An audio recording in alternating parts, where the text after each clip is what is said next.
ইরাকে এক নাস্তিকের জন্ম হয়েছিল, মাজুসি নাস্তিক মুলহিদ। সে বলে বেড়াচ্ছিল আমি স্রষ্টায় বিশ্বাস করি না, কারণ স্রষ্টা দেখা যায় না। ইরাকের লোকেরা বলল আমাদের একজন ইমাম আছে, নাম নু'মান ইবনে সাবিত। কি নাম? নু'মান ইবনে সাবিত, যাকে আমরা ইমাম আল আযম আবু হানিফা বলে চিনি।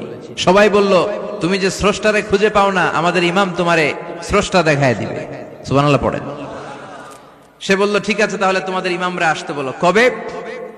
সামনের জুমাবারে ঠিক ভর দুপুরে, দুপুর 2টার দিকে জুমার নামাজের পরে আমিও আসবো, তোমার ইমামও আসবে, ডিবেট হবে। দেখি আমি স্রষ্টার বিপক্ষে আর তোমাদের ইমাম স্রষ্টার পক্ষে, দেখি কে জিতে যায়। এই ডিবেট দেখার জন্য হাজার হাজার মানুষ এসেছে ইরাকের কুফা নগরীতে। হাজার হাজার মানুষ এসেছে।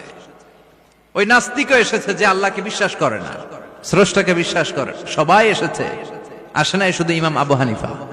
নাস্তিক কয় তগো ইমাম ডরাইছে। কি বলে?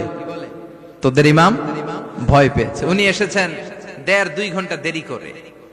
1.5 ঘন্টা দেরি করে যখন উনি আসলেন, নাস্তিক বলে আপনার সাথে কোনো কথা নাই, আপনার তো সময়ের জ্ঞানই নাই, আপনার সাথে কিসের আলাপ? ইমাম আবু হানিফা বললেন ইনদি উযর, আমার ওজর আছে। কি ওজর? তিনি বললেন আমি যখন ঘর থেকে বেরোই, আমার বাড়ির সামনে বিশাল এক নদী পড়ে যায়, আর এই নদী পেরোতে আমার নৌকা ব্যবহার করতে হয়। আজকে এসে দেখি নৌকাও নাই, মাঝিও নাই, কিচ্ছু নাই।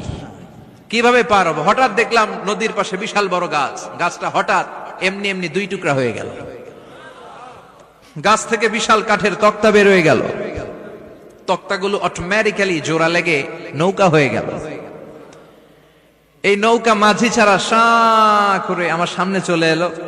আমি নৌকায় বিসমিল্লাহ বলে বসে পড়লাম। হঠাৎ নৌকা আমারে টান দিয়ে ওপারে নিয়ে এলো।